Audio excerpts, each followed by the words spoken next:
Yet in the middle of the desolation, thousands of cockatoos fly together in a raucous, defiant mob. They don't just survive, but they thrive.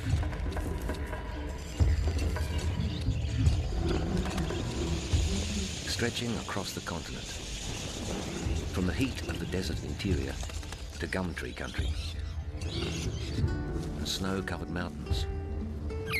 These outrageously colourful and cocky parrots have defied the odds, making Australia the land of parrots.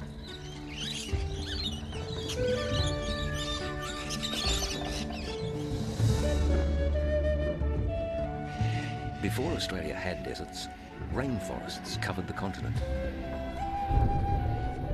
Today, just a few isolated patches remain.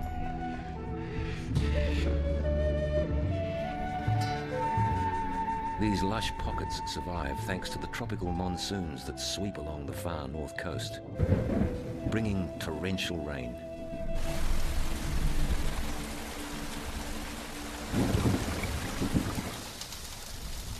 In these forests, a brilliant array of parrots adapted crafty beaks and dexterous toes to crack the rich bounty of seeds and fruit.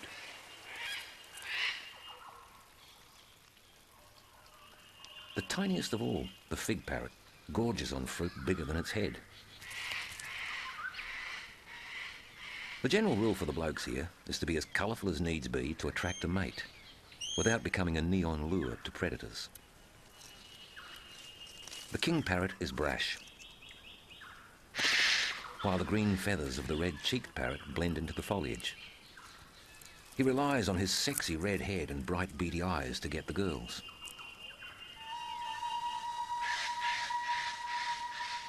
But one of the most amazing birds in the world is the eclectus parrot, because it breaks virtually every rule in the evolutionary rule book.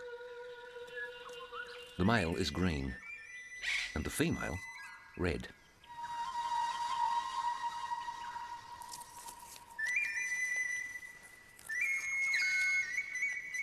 So strikingly different are they that for a long time people thought that the two must be separate species.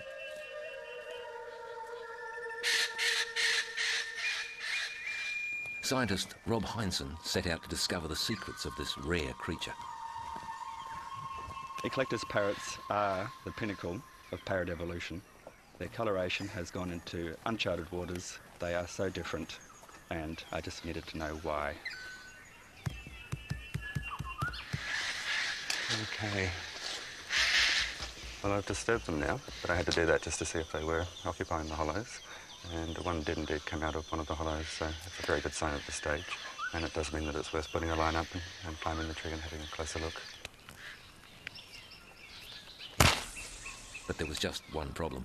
I have a terrible, terrible fear of heights. I was getting dizzier by the moment, but I was also driven by an incredible desire to see what was inside those hollows. So I overcame that fear. I forced myself to stay steady on the rope and to keep climbing. Hey, Lindsay, got eggs? That's absolutely fantastic. It means they're breeding again. I'll just go up to the other hole and see how they're doing. And I went up 15 metres, 20 metres, 25 metres, and finally I reached the nest hole I was looking for. I reached inside, had a look inside, and there were two beautiful little chicks.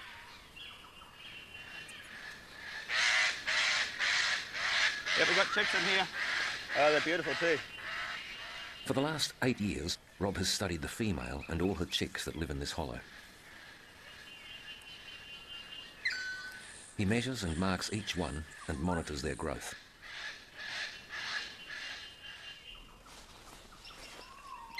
This doesn't seem to upset the chicks or stop their mum from nurturing them.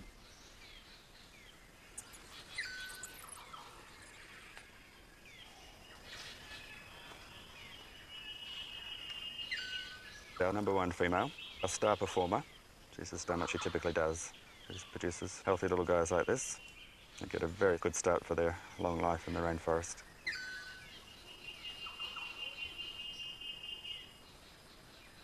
A good hollow is hard to find, and the female guards hers fiercely. We've spent a lot of time just watching her at the nest hollow. We built hides in neighbouring trees, and we spent a lot of time in the treetops. and we just watched the female's behaviour. Rob's favourite female is not taking any chances with her hollow and doesn't budge for the entire 9-month breeding season. She is totally reliant on the male to bring her food. A bit like Meals on Wheels. She's acting like an invalid, staying at home. The males are out there doing all of the work, coming and going all day long, purely for the right to regurgitate some food to her. And of course, they're hoping to get sex in return. But this female wasn't just being attended by one male. She was getting lots of attention. In fact, 7 males were lining up to feed her. And she was mating with all of them. And we worked out that this was, in a way, a form of trickery. She was trying to give them the idea that they all had a chance of being the dads. And that would give them extra incentive to go off and find the food. But the DNA tests on the chick's feathers reveal something astonishing. Of the 24 young she's produced in the last 8 years, 19 are from the same super stud male. To complete the picture, Rob wanted to know how far the males were going on their feeding trips. We captured a whole lot of males and we put transmitters on their tails. We mounted aerials on the wings of the plane and we set out and followed them across country from the sky. Incredibly, the lovesick male gathered food from a home range of up to 100 square kilometres.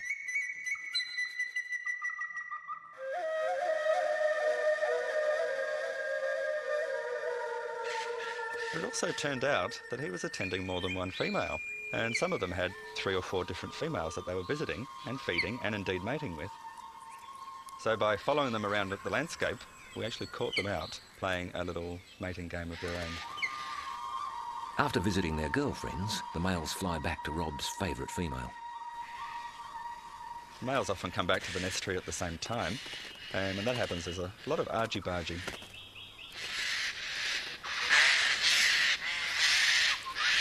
With such different lifestyles, the huge colour difference between the sexes makes a lot of sense. The male's green, very important for them to remain camouflaged when they go across country, getting food from the fruiting trees. Males seem to use the red under their wings very judiciously to get the female's attention. In contrast, the female's red is the very conspicuous long-distance signal. She shines like a beacon. It screams at other birds, especially females. Keep away, this hollow is occupied, don't bother coming near because I will beat you up. No other bird in the world mates like this. It's a sex strategy that's been perfected over an incredibly long time in these ancient forests. While the eclectus were doing their thing, elsewhere on the continent, dramatic changes gave rise to a whole new range of parrots. Millions of years ago, most of Australia's rainforests gradually dried and became open woodlands. Many parrots were able to adapt to the new and tougher conditions.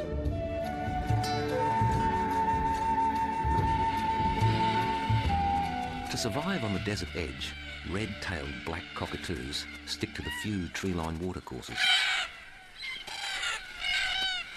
As the sun drops, the birds arrive from all directions. With breeding hollows scarce, most of these cockies are single. The local watering hole is their pick-up joint, and the evening quickly turns into a boisterous party. Younger birds flirt by displaying the colour banding on their tails and erecting their crests. These fancy pop-up crests are what distinguish cockatoos from the other parrots.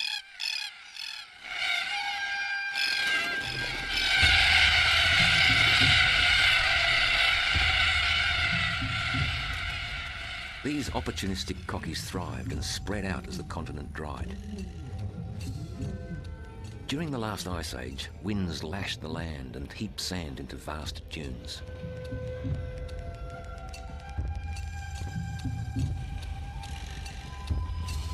Grasses and shrubs spread across the desert, producing an abundance of seeds.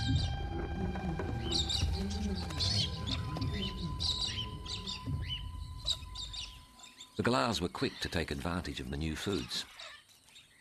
They were not fussy eaters and went just about everywhere, eating almost anything. Today, there's barely a patch of Australia without these extroverted cockies. But the opportunistic galahs were not the only ones to try new foods. The less common Major Mitchell cockatoos have recently acquired a taste for paddy melons.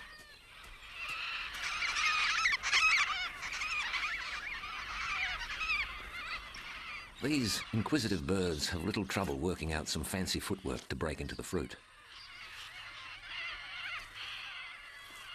Their new cuisine arrived as part of an exotic smorgasbord.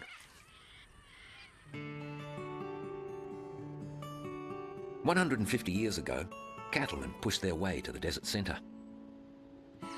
And wherever they went, they brought a whole range of new opportunities for parrots to exploit.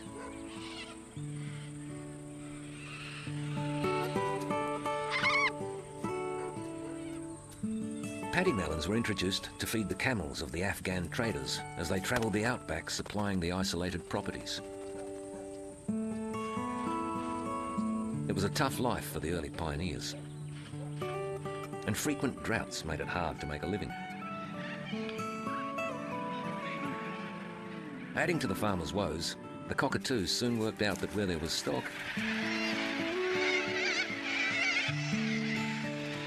there was stock feed. All this free fast food made life pretty cushy for generations of cockatoos, and their numbers boomed.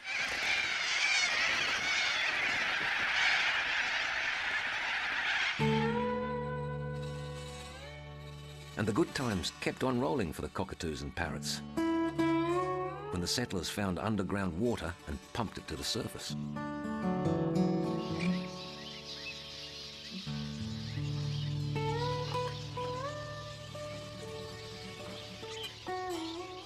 Man-made water holes helped parrots spread and survive where they couldn't have done before. Ringneck parrots, budgerigars, pale-headed rosellas all come in to drink in family groups. Mulga parrots can live in waterless areas, but no one in the outback turns down a free drink.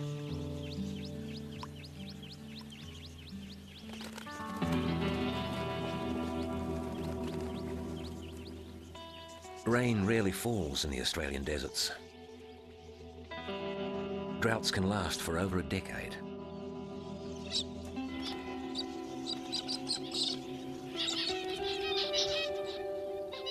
Water holes turn to mud.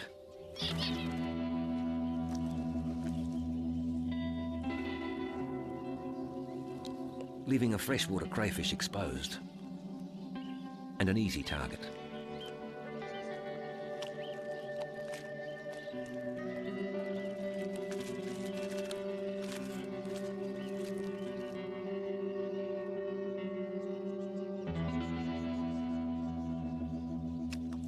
The wildlife has adapted to survive the times when the rivers vanish into puddles. And the dams are turned to cracked and useless crusts.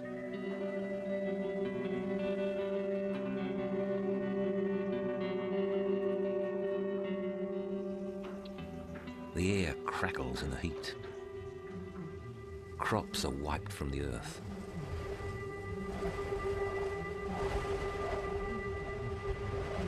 And the parched interior waits for rains that never seem to come.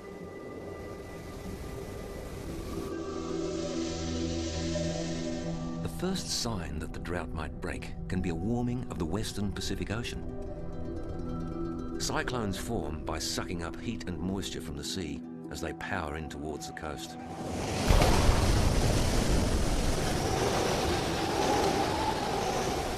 Winds of up to 250 kilometres an hour shred the shoreline.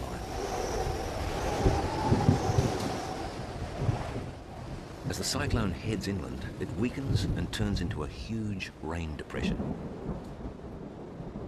The deluge sweeps thousands of kilometres across the centre of the continent.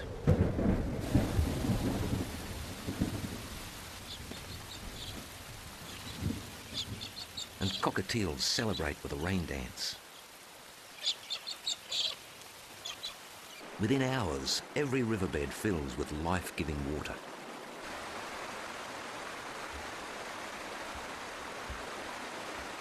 The torrent charges through the narrow gorges of the ranges, eroding the land.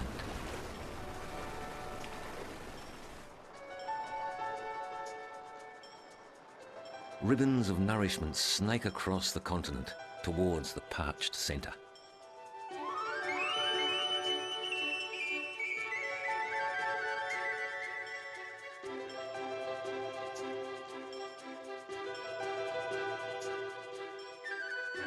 In the Channel Country, the creeks fan out across previously barren floodplains.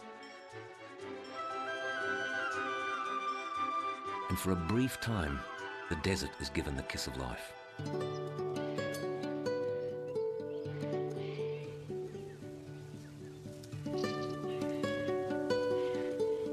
In a flash, desert plants produce vast quantities of seed.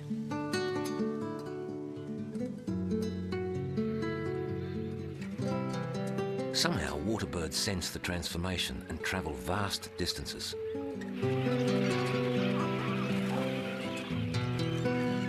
Fish breed up in the newly formed lakes, providing a feast for growing cormorants.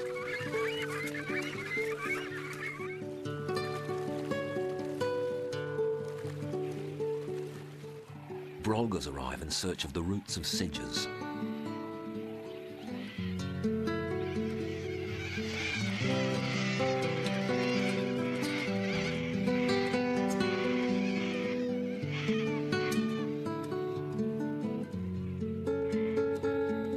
And when native grasses start to seed, the scene is set for the arrival of the stars of the Australian desert. The budgerigar. We keep them in cages, but in the wild, budgies roam the vast outback. When it rains, flocks swoop in from everywhere. No one knows how they navigate. Perhaps they home in on the low frequency sounds of thunderstorms thousands of miles away. Their aim is to breed furiously while the conditions are right. Along the gorges of the Central Ranges, every tree hollow is alive with the flutterings of courtship. The riverbank is perfect for a dinner date.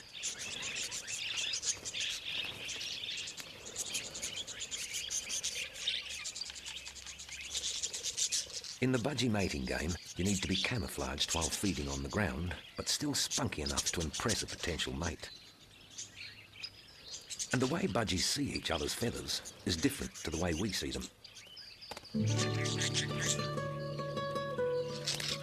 We see in red, green and blue, but budgies have a fourth cell in their eye that enables them to see ultraviolet. When UV rays hit some parts of the budgie's plumage, they give off a reflective glow. It's a fair bet the female will choose the brightest, sexiest male.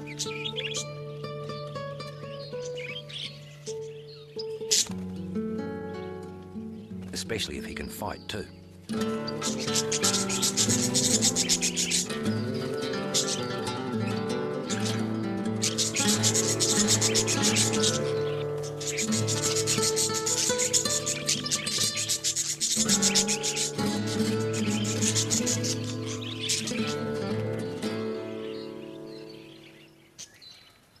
With his rival dispatched, the male can now get down to the serious business of wooing the female. Not only do budgies have highly reflective UV markings, some parts of their plumage actually become fluorescent. Their necks and heads in particular.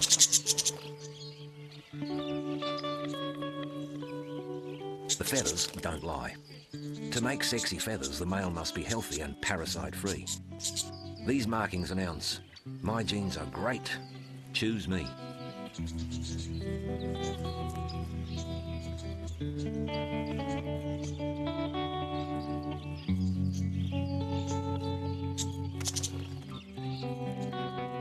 And if she does, he treats her to a slap-up meal by regurgitating food into her mouth.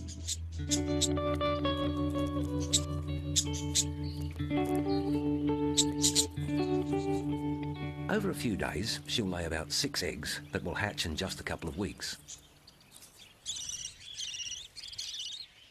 She feeds her blind, naked chicks a rich, milk-like liquid. They grow rapidly.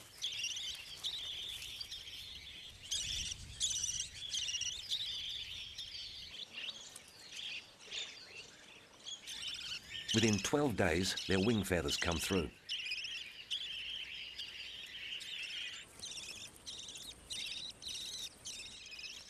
And after only 4 weeks, they're almost ready to leave the nest.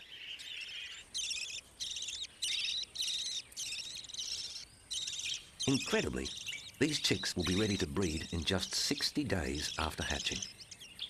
It's a super quick turnaround to get the young out of the nest while the going is good.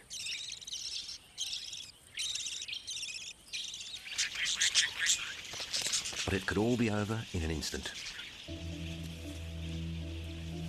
At 2 metres, the Parrot is Australia's largest lizard.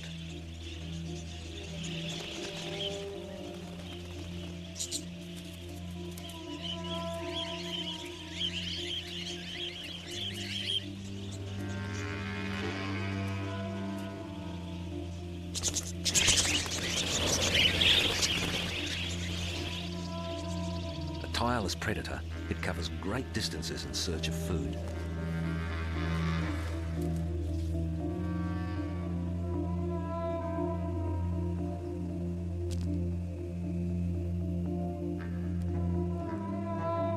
The Parrot tracks its prey by sight and by detecting scent molecules that it picks up on its tongue.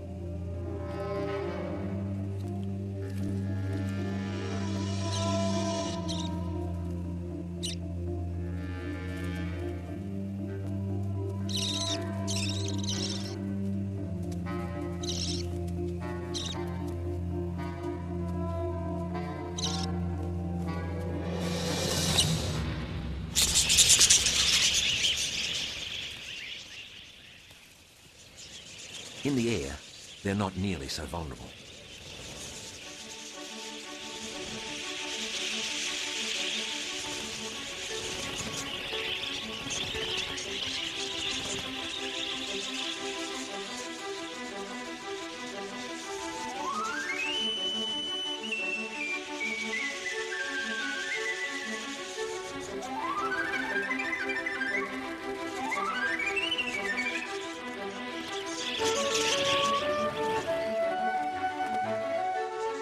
Synchronised squadrons fly low between the mulga trees. The colours on their backs camouflage them against the grasses.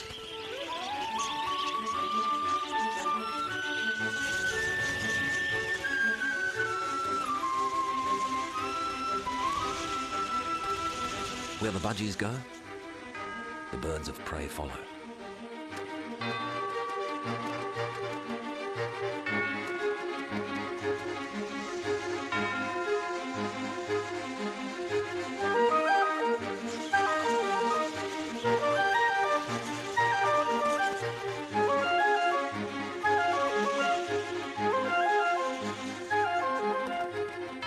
What the hunter is looking for is a weak link.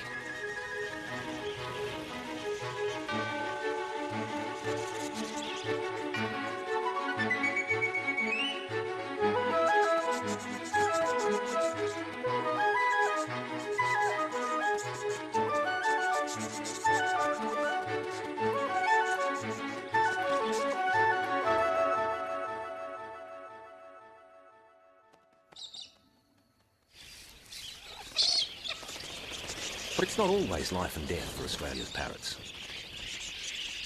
Galahs seem to have plenty of time for clowning around.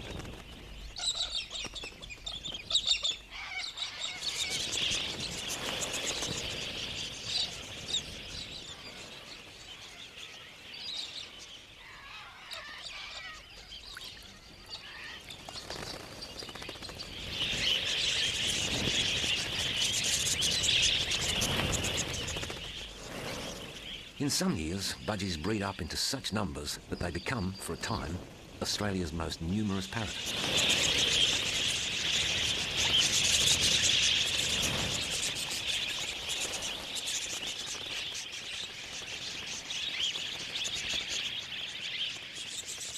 Accounts by early settlers tell of flocks so big that they blackened the sky.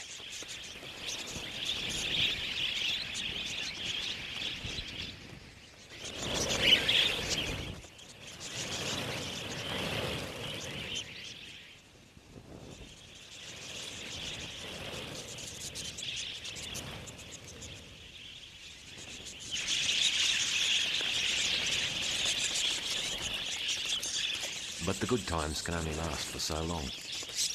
And as the country dries out again, breeding comes to a halt. Having raised several generations, the budgies disperse, resuming their nomadic life in the desert, waiting for the next big rains. Whenever that may be.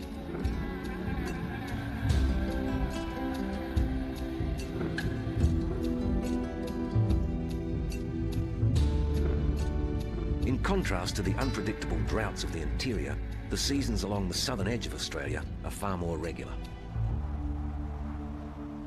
In winter, Antarctic blasts of cold air bring snow to Australia's highest mountains.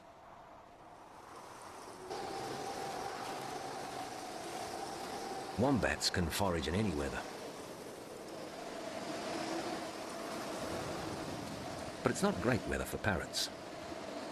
There is one that manages to survive above the snow line. Green rosellas fuel up on alpine berries against the winter blizzards.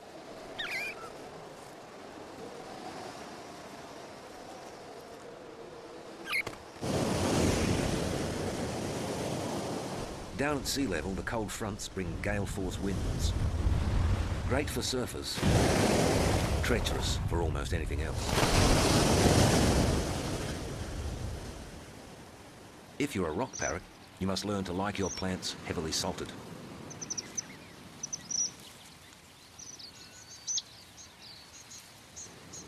Living in the salt spray zone is not an easy life, but these hardy parrots are battlers.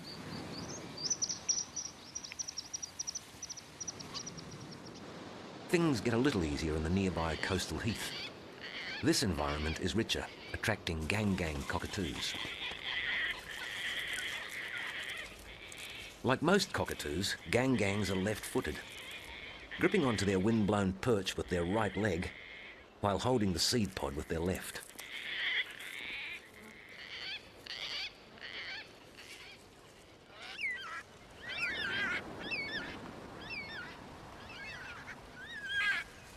Yellow-tailed black cockatoos also favour their left foot when tackling the large seed-bearing cones of the banksia tree. It's a tricky operation that combines brute force to slice through the tough exterior and a delicate touch to extract and shell the seeds that lie within.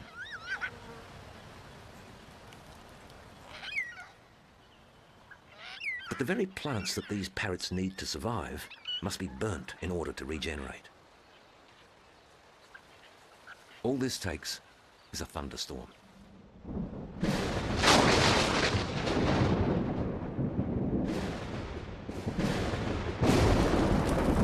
And the Australian bush burns astonishingly fiercely.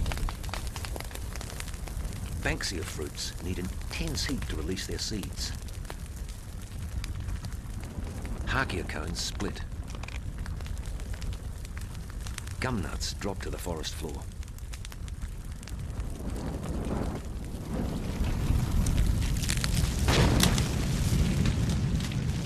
Oil in the eucalyptus leaves is as explosive as petrol.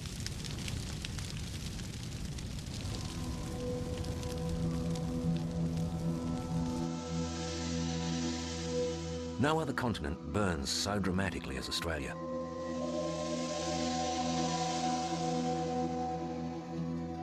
Some fires consume millions of hectares.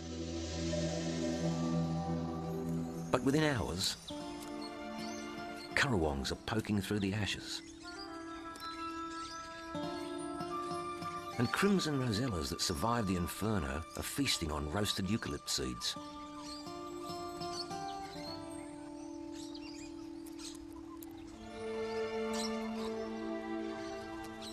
Just a few days later, eucalypts sprout green shoots.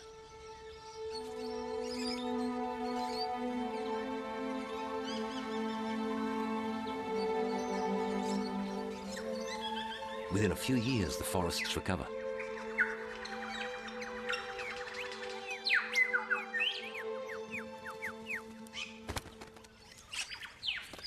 And there's plenty of food.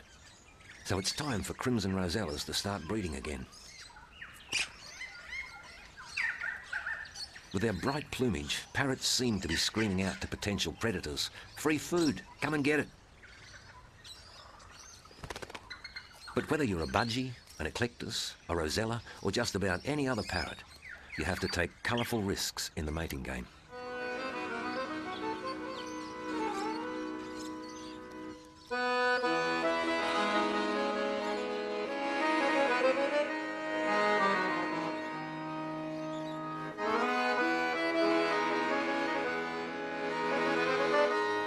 Sometimes you can have the best of both worlds. These gaudy birds are in fact safely camouflaged by their leaf-like shape and green backs.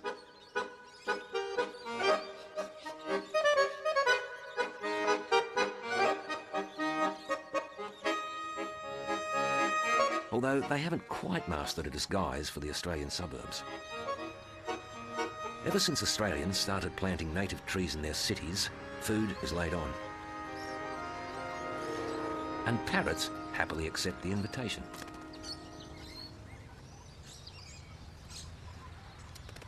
Some overstay their welcome. With too much time on its hands, this cockatoo gets stuck into an electric insulator.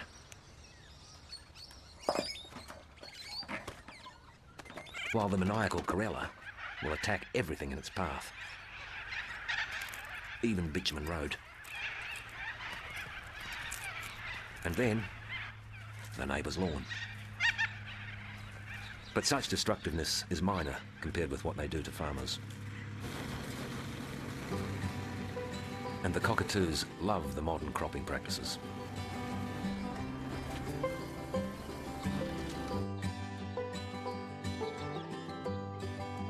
A generation ago, Lakeland was open to intensive farming. It was ideal country for maize and peanuts. And as the crops grew, the sulphur-crested cockatoos moved in.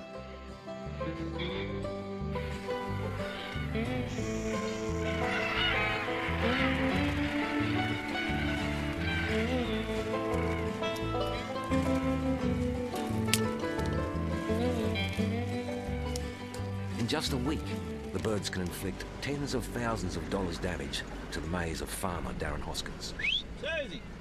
The numbers have bred up over the years. Main reason for that is, it's in their natural habitat, they haven't got a good amount of food all year round. Where in the valley here in Lakeland, even in the driest part of the year in August, September when it's extremely dry, there's still crop residue on the ground and the birds have got to feed all year round. With that, they can continue to breed 12 months of the year, no problems at all. There's food and there's water here on hand, so they've got it laid on. I think it's terrific. When they've finished with the maize, the cockies head for the peanut fields, where they pick apart the hay bales.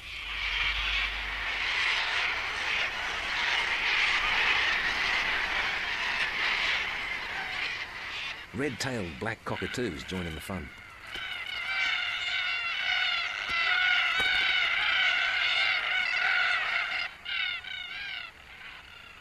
So how does the farmer try and control them? Basically just driving around and shooting at them with a high-powered rifle. Just the noise alone is enough to scare them, or even tooting the horn. But it's a full-time job for 2 to 3 months of the year, non-stop. Basically all you're doing is just driving around following the cockatoos from one paddock to another until the day warms up. It gets too warm for them, so they go back and roost in the trees. Then they come back again and commence their feeding. And then we commence to chase them again, which is bloody annoying.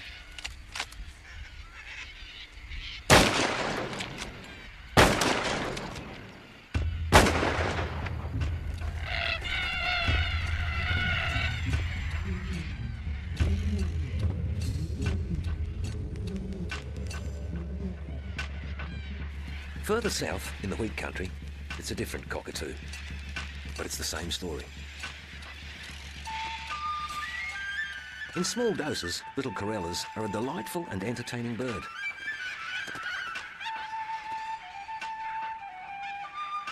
But when flocks of up to 30,000 marauding birds descend on your harvest, well, you can understand why a farmer might be a little upset. The grain is stored in giant bunkers and protected by thick canvas. But the canvas is no match for their sharp beaks.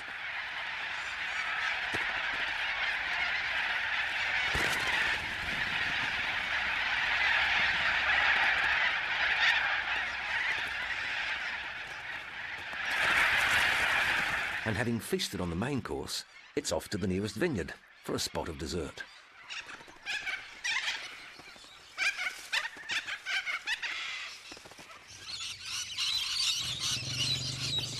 For lychee farmers, rainbow lorikeets are the enemy. The farmers spend every daylight hour patrolling their orchard to keep the birds at bay.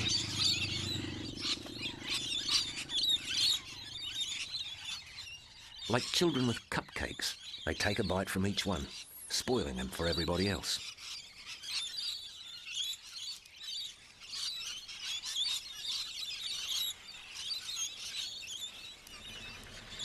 For the farmer, it's a race to see who gets to the ripest fruit first.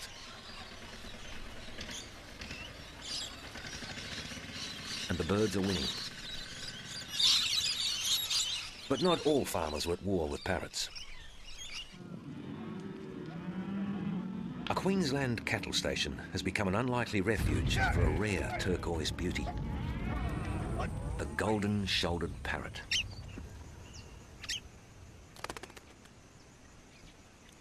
Last century, bird fanciers trapped these prized parrots and robbed their nests. This plunder left the species hanging on by a thread. To make matters worse, these picky parrots have very particular lifestyle requirements. For a start, a broody couple need an air-conditioned termite mound to burrow into and make a nest. They've made Sue Shepherd's cattle property home.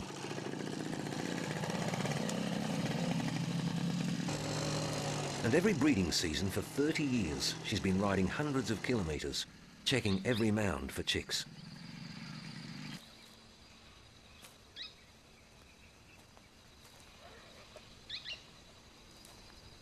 In half the occupied mounds, Sue has found the nest floor covered with a grub that is unique to the nests of golden-shouldered parrots.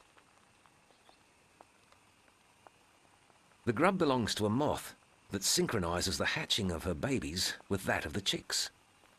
The grubs eat the chicks' poo, which seems to suit everyone.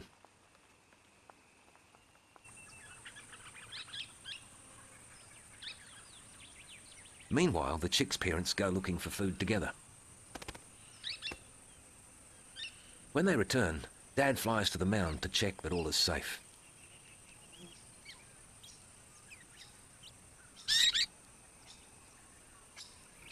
And to let the young ones know that it's mealtime.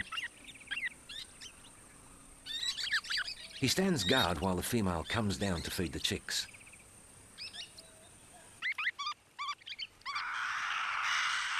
An exhausting schedule when your chicks need 4 or 5 feeds a day.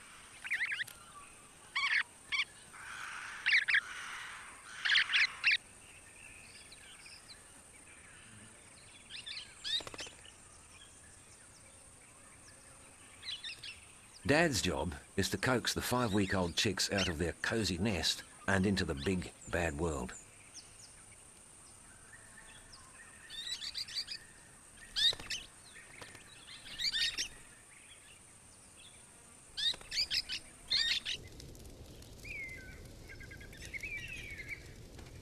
It's the dry season, which means it's hard for the young birds to find food in the thick grass.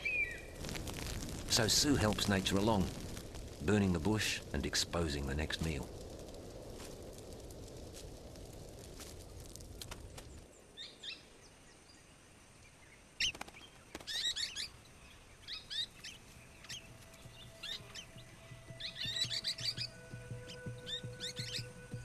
Sue's property is a haven for the golden-shouldered parrot, and her efforts may be the only thing standing between them and extinction.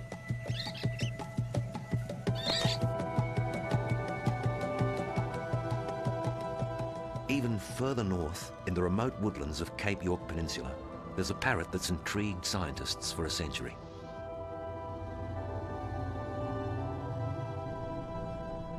Steve Murphy came here as a young biologist 10 years ago. His quest was to unlock the secrets of the world's most spectacular cockatoo, the palm cockatoo.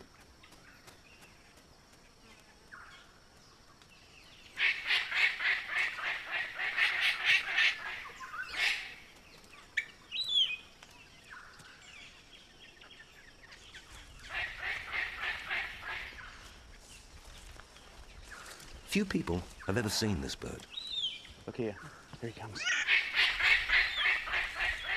The palm cockatoo dates back tens of millions of years to when Australia was covered in rainforest. He's the granddaddy of them all. Little was known of this mysterious bird until Steve Murphy began his study. And the only way to find them in this rainforest is to mimic their calls.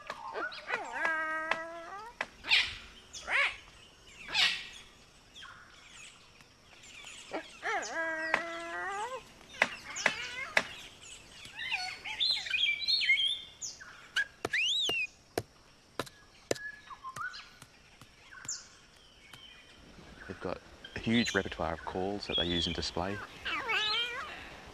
The hello call they make is part of the display. It seems to be made almost as if they're saying hello to their partner or their neighbouring cockatoos.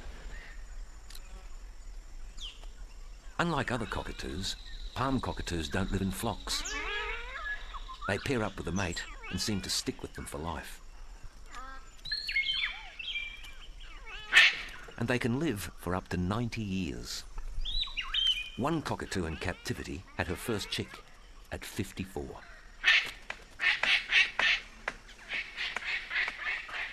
But to get the girl, the male must be a man of property with a portfolio of good nesting hollows. And if he wants any chance of mating, she must be persuaded that he's strong enough to build her several magnificent nests. All the elements of a palm cockatoo display are designed to draw attention to that massive beak. The blushing of the cheek patch, the wing spreading, which makes them bigger. It's all designed to show other cockatoos that they're strong, and the pinnacle of their strength is in their beak. Essentially, he is trying to prove that he is a blue-chip investment and that she can feel comfortable putting all her eggs in his basket.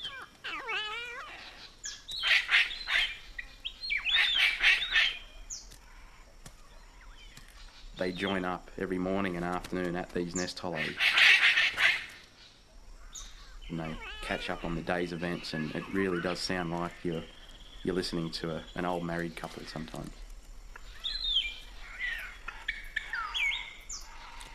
I mean, the analogy continues. It's just like humans and the pride that humans have in their houses.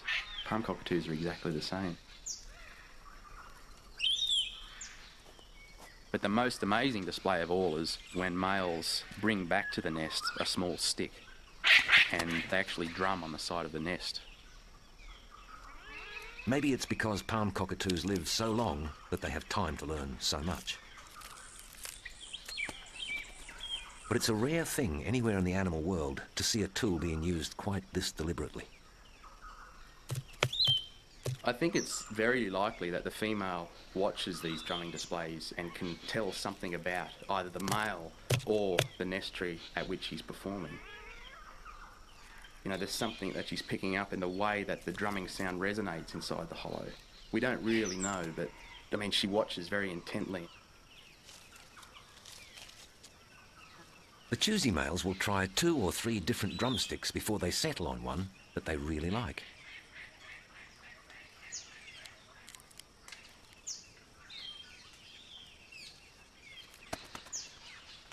When they actually perform the drumming display at the nest, it does seem to have a rhythm.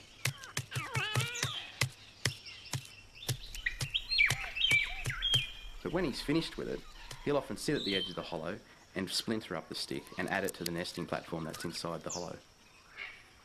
If the female is impressed, she will walk down and join him at the entrance of the nest to see if it's good enough to breed in.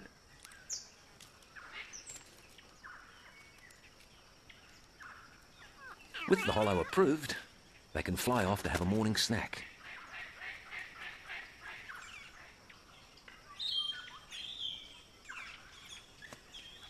The local birds gather at trees that are in fruit. That really powerful beak that palm cockatoos have, which is by far the biggest beak of any of the cockatoos, it allows them to eat foods that other cockatoos and other animals in general just simply can't access. I think palm cockatoos are very intelligent. You've only got to watch a pair courting at their nest or a male fashioning a drumstick to realise that there is complicated thought going in that big head of theirs.